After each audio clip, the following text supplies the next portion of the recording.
આજે 26 નવેમ્બર એટલે રાષ્ટ્રીય દૂધ દિવસ. શ્વેત ક્રાંતિના જનક ડોક્ટર વર્ગીસ કુરિયનની જન્મજયંતિના અવસરે દેશમાં રાષ્ટ્રીય દૂધ દિવસ ઉજવવામાં આવે છે. ગુજરાત માટે આ દિવસનું વિશેષ મહત્વ છે. આ દિવસનું વિશેષ મહત્વ એટલા માટે છે કે આ ક્ષેત્રએ ગુજરાતને સમૃદ્ધ બનાવ્યું છે. તો ચાલો જોઈએ 80,000 કરોડનું વાર્ષિક ટર્નઓવર ધરાવતો આ ઉદ્યોગ ગુજરાતને કેવી રીતે સમૃદ્ધિ બક્ષી રહ્યો છે. ગુજરાતના ખેડા જિલ્લાના મહુધા તાલુકાનું આ છે રૂપપુરા ગામ.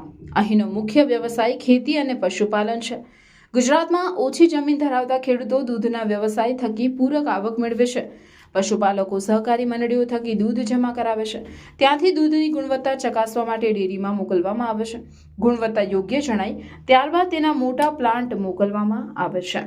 આ પ્રક્રિયા સંપૂર્ણ પારદર્શક છે અને પશુપાલકોને તેમના દૂધના યોગ્ય ભાવ મળે છે.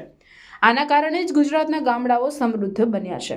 का कारोबार इतना बढ़िया चल रहा है कि हमारे ज़िले में कोई इंडस्ट्री नहीं थी, तो आज भी खेती के साथ साथ ये धंधा मुख्य धंधा हो गया है.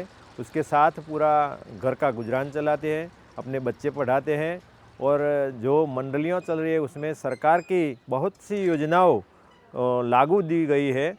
Gujarat cooperative milk marketing federation હેઠળ સંચાલિત ગુજરાતનું ડેરી સેક્ટર પ્રભાવશાળી વૃદ્ધિ કરી રહ્યું છે.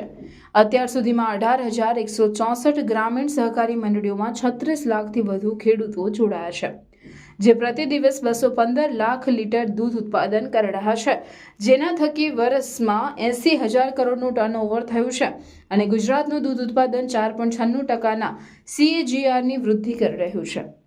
આ વૃદ્ધિ ગુજરાતના દૂધ ઉત્પાદનમાં રહેલું વર્ચસ્વ અને દેશના દૂધ ઉત્પાદનમાં લાખો પશુપાलकोના आर्थिक योगदानની साबिती આપે છે.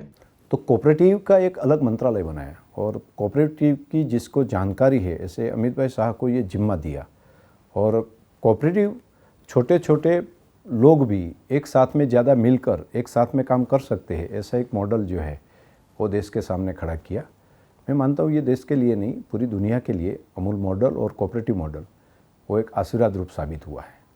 आज की तारीख में 35 लाख पशुपालक परिवार 80,000 करोड़ का टर्नओवर करने का काम अभी हो रहा है और उनके अकाउंट में डायरेक्ट पैसा जमा हो, ऐसी अद्भुत व्यवस्था ये अमूल मॉडल के माध्यम से टेक्नोलॉजी का उपयोग और इनके साथ साथ पारदर्शिकता कैसे आए, ऐसी व्यवस्था जो कानून में बनवाई, इस कारण ये हो पाया.